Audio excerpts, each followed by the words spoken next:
In this edition of In the Kitchen with Jen Tonslow, we're going to be making a very simple treat called protein bites. And these protein bites are perfect because everybody knows when kids come home from school or just any time, they're always asking For snacks. That's right. All right, so we're going to use a big mixing bowl of your choice, and we've pre-measured all of our items to go in, but we'll give you the measurements as we go. So let's start with this. A cup of sunflower butter, but you can use peanut butter or any type of butter. So Mom has a nut allergy, so we use sunflower butter, right? So you're probably going to want to use that. Let's put it in. now we're gonna add a half a cup of sunflower butter. Okay, can I do this one? All right. All right. Half of oatmeal. Okay. I'll put this one if you want to put that one. All right, there's that. Next, we're going to do chocolate chips. Don't eat them all.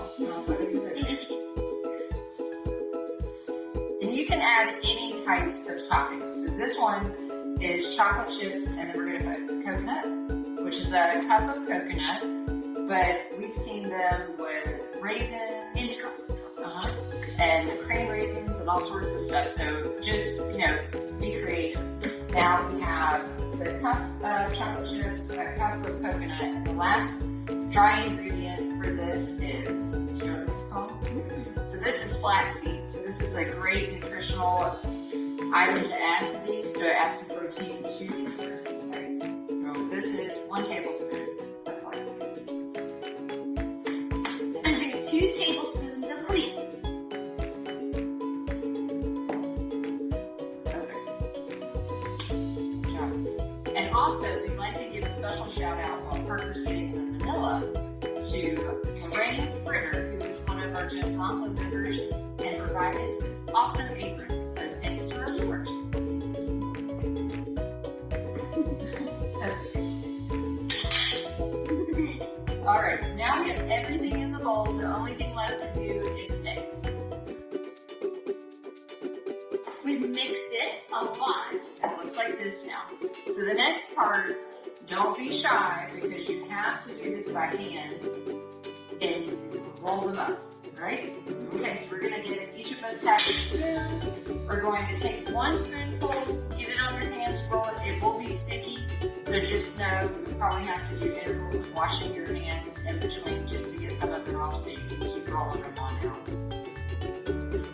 We have rolled all of our protein bites and they look like this, but there's one more thing we have to do.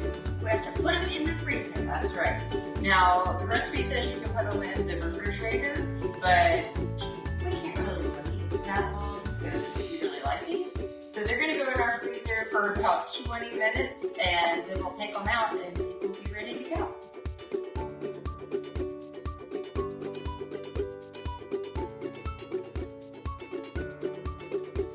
All right, these have been in the freezer for how long? 20 minutes. And our timer has gone off, and that means it is time to Eat them.